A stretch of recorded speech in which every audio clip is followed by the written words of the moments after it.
I'm live. Excellent connection, it says. Awesome.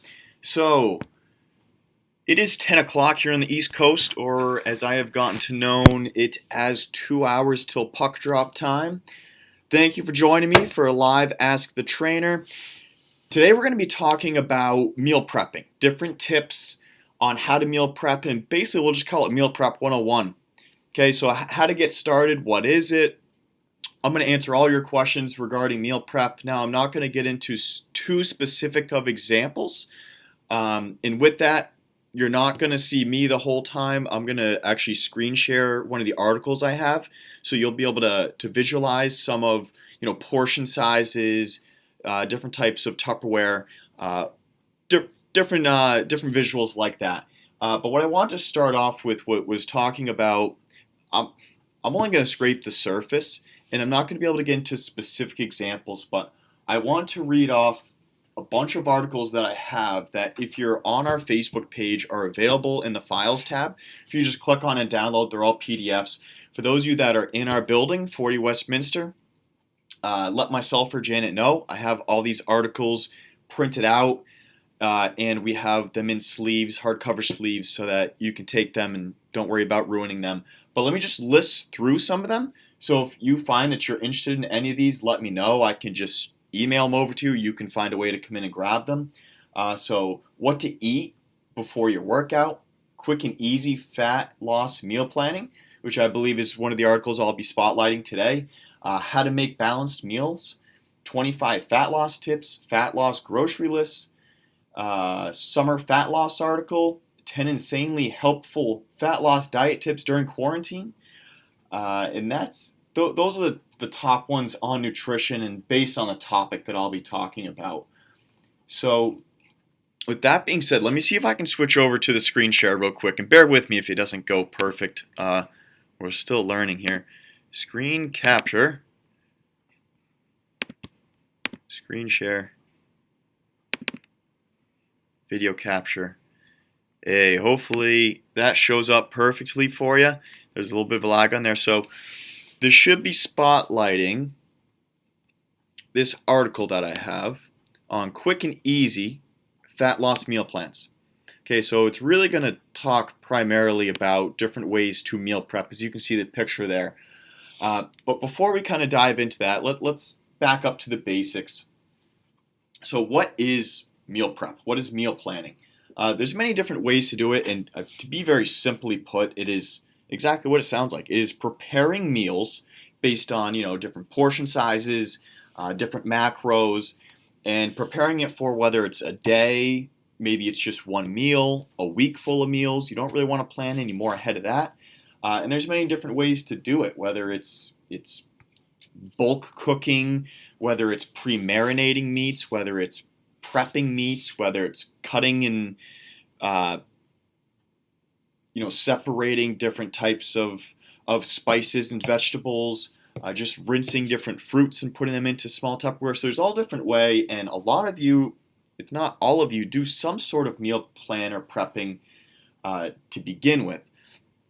What I'm trying to really speak on here is how to meal prep for the whole week. Whether you're getting back into office or not even getting back into office, but you're at home. I've found that I am horrible at eating when I'm at home because I don't really pay attention to the clock, and there's no schedule that says, all right, at noon is when you eat, or when at 3. We're all used to those set schedules as to when certain meetings are, or you come in here and do a group class, or what time you arrive at the office, what time you leave at the office. So we're kind of out of sync with that set schedule. So maybe even just being at home is more of where it requires for for meal plan, meal prepping. All right, so why should you meal prep? So I've kind of already talked a little bit about that, but learning how to meal prep is going to save you time, it's going to save you money, it's going to reduce waste, and unlike processed meals, this is going to be able to give you total control over what goes in and on your food. And for someone that's wants to stay on track and set that regimented schedule, this is prime time for you. This is exactly what you're going to want to be doing is meal prep. So what can you meal prep? Well, that's a loaded question. And what you want to do is almost take inventory to what you have or what you're meal prepping for. For example, if you're meal prepping for all your breakfasts and lunches throughout your whole week of going into office, you want to take inventory as to what you have available at office. Do you have a fridge space? Do you have a microwave available to you? Do you have a toaster oven available? Do you have a sink available for you to wash your utensils? Do you have utensils you can bring? So those are kind of the preliminary spots that you want to scope out first before setting this up. And the reason being is if I'm not a huge fan of cold food, so I want to make sure I have a microwave and or a toaster oven available for me. I don't have a toaster oven here, so I want to make sure I'm not bringing in different food items that should be toasted, or certain items that if you microwave them they turn mushy and gross. That also applies to how you cook your food. If you're doing meal prep, you almost want to slightly undercook your food. That way, when you zap it in a microwave or the toaster oven, it is going to actually cook a little bit more, and you don't want it to be overcooked and dry, but you don't want to undercook it and still have the microwave cook it. That's just unhealthy to begin with. So as you can see, it takes a little bit of trial and error, and as we're going to go through this, you're probably going to take inventory as to figuring out exactly how much of everything you want, and just thinking, wow, this is going to take so long to prep all this food. And I will tell you, your first few weeks, it may take some time, but then you start to develop a system, and you know exactly what to buy, how much to cook, the timing of different items, when to cook it. So it's going to start moving very quick. To relate it to myself, when I very first started meal prepping, I would do it on Sundays, typically, like football Sundays, when it's football all day. And it would take me a large majority of the day, but it didn't really matter to me because I was just watching football all day. I'd hit the gym in the morning, and then it was just meal prep and relaxing the rest of the day. Now that I've become, gotten the right tools as far as, whether it's using a steamer or, using the grill to bulk cook chicken, I can do all of my meal prep within an hour or two. It's very quick, and if you're doing something, you're doing some work, checking emails or watching football or whatever it is, or listen to a podcast, something like that, this time goes by very, very quick, and it becomes a system. All right, so now that we've gotten kind of that boring stuff out of the way, so how do you get started? So the huge point I want to make in this is that choosing a quality storage container or a Tupperware is probably the most important. So for those of you looking at this screen, you're probably getting bored just looking at this. Let me scroll all the way to the bottom. Sorry if I make you dizzy, but I want to show you this to make a few points. Okay, so first off is you want to make sure that the Tupperware is BPA free. We are not, sorry, I don't mean to say we, but the FDA is not required that all Tupperware is BPA free. So you want to take a look at your Tupperware, and usually if you're just buying brand new Tupperware at the grocery store or wherever it is, it's going to have on its label whether it is BPA free.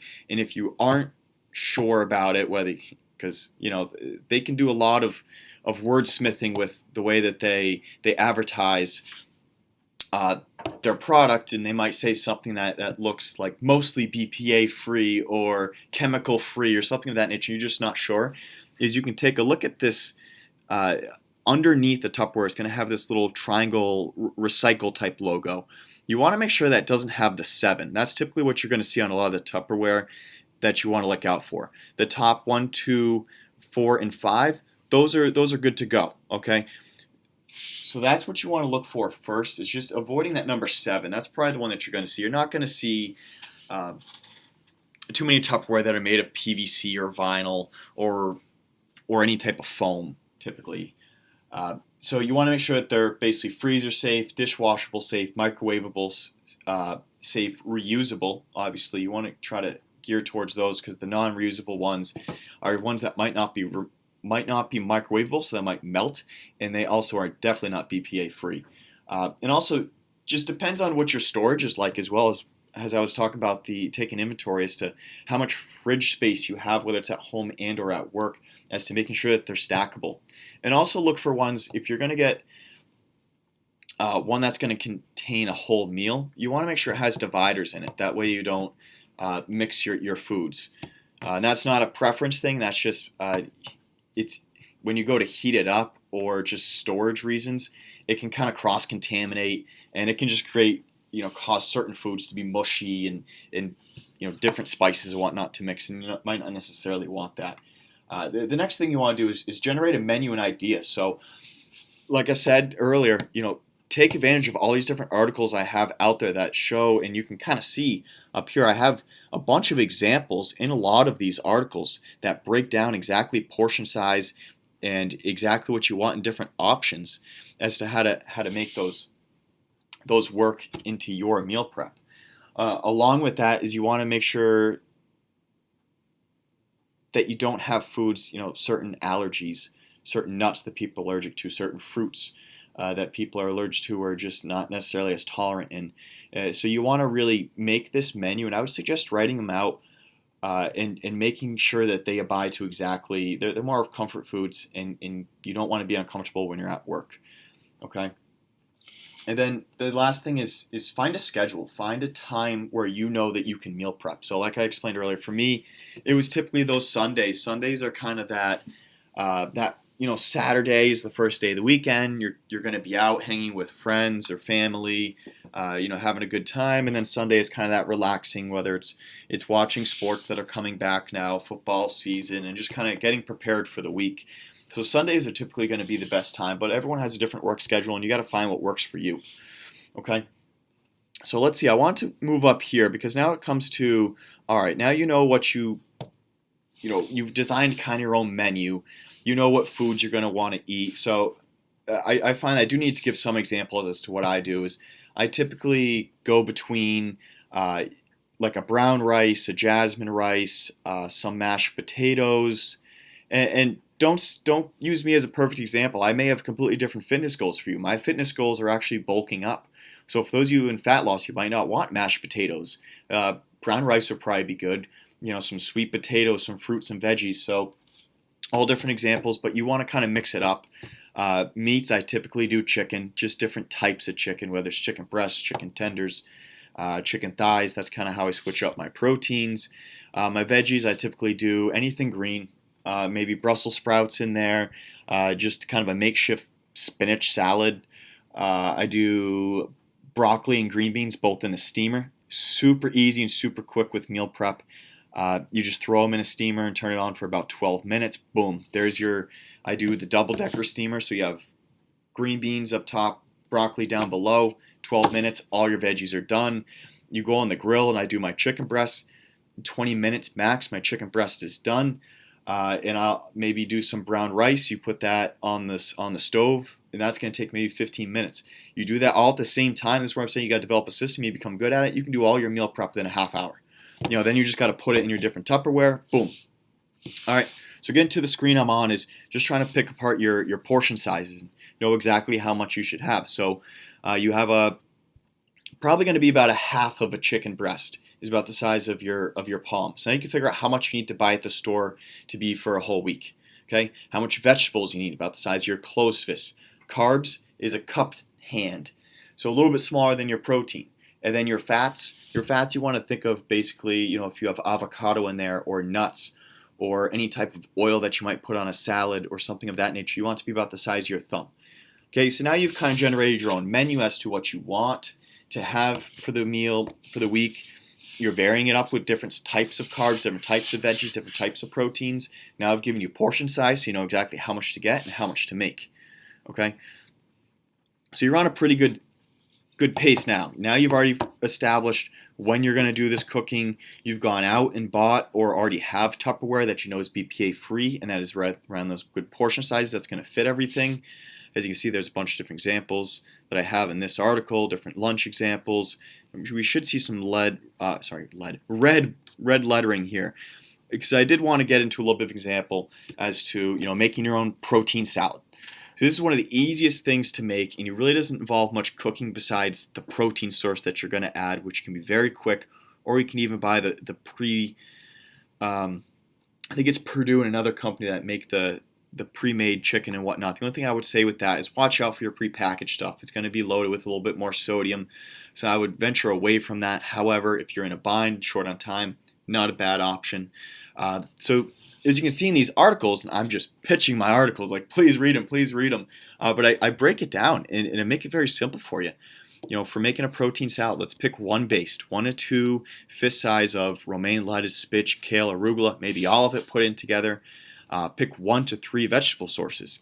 1 small cupped hand amount of tomatoes, cucumbers, broccoli, carrots. Pick 1, pick 2, pick all of them. Okay, put it in. Really just throwing this into a bowl and shaking it up. 1 protein source about the size of the palm like we went through. A bunch of different options. You can do chicken, turkey, tuna, eggs, salmon. Once again, depends on what you like, what you're tolerant to, what you have access to as far as if you want to, you probably aren't going to heat something up, but what you have for fridge space at work, if you can bring a cooler. Then you want a fruit source. We got to get some more colors in this, right? Got to get some more of those natural sugars, something to pep you up, give you some energy, some immediate energy that's going to absorb quickly. 1 small cup-sized hand amount of strawberries, blueberries, raspberries, and we could go on and on. You could put banana slices, you could put blackberries, you could put. I'm just getting so overwhelmed. There's so much fruits out there that you could throw in. You could throw mango slices. You can do anything that you want as far as fruits. Pick a fat source. This thumb size that we went over. Love putting almonds or cashews into that salad. It just adds that little crunch to it that is kind of missing. The sunflower seeds or cheese. Then pick a dressing and be careful of the dressing. If you can do without dressing, that's awesome. Watch out for the serving size. Okay, 1 thumb size. That's very, very little. Okay, I guarantee you that nearly all of you put about 4-fold of that amount on your salad. Okay, watch out for those trans fat salad dressings, the ranches and whatnot. Okay, try to stick with just an oil or vinegar, balsamic. Okay, if you have any questions about salad dressings, let me know. Just take a picture of the back of it. I'll do another pitch for, and of course, as I'm saying this, completely forgetting the name of the app. Oh goodness, and I'm sure at this point now there's so many different. Oh, it's called Fooducate, like educate, but Fooducate. Download that app, or there's probably so many other apps out there, and you can take it grocery shopping with you. So what you do if you're looking at different salad dresses is it gives access to your phone camera, and you would scan the barcode, and it would break down everything on that nutrition label as to what's good, what's bad, other alternatives, healthier, worse alternatives, whether it's different brand or different styles. So that's another option that you can use to help steer yourself into a better option as the salad dressing. Okay, and in the directions, it's simple. Throw that all into a bowl, into a Tupperware. Shake it up if you want with a little bit of salad dressing. Don't add the salad dressing till after, so bring it to work. You go to the Dollar Tree and get one of those little 1-serving cups that you just pour your whatever it is, your condiments or your salad dressing into. Bring it to work, and boom. Once again, go to the Dollar Tree and get some plastic forks. You're set for the day, right? All right, so I know that did not answer every question that you have on meal prep, but that's kind of what I'm going to give you as far as the meal prep 101, just basic steps to get started. If you have more questions about this, or maybe you want me to help gear or schedule a meal prep more specific to you, what you like and what you have access to, let me know. If you want access to these articles, I give a bunch of examples, different alternatives you can use. Let me know. I'll shoot these over to you via email. But until then, wait till fall. And fall is Crock-Pot Central. Use your Crock-Pot. You just put all the ingredients in, set it and forget it. Next thing you know, you got meals for the whole week. All right, so I got plenty of recipes for Crock-Pots as well. So start getting into meal prep, okay? Because failure to prepare is preparing to fail. All right, that's your take-home message. You learned a little something today. All right, stay safe, stay healthy, and keep working to those goals. All right. Thank you for watching, and enjoy the rest of your day.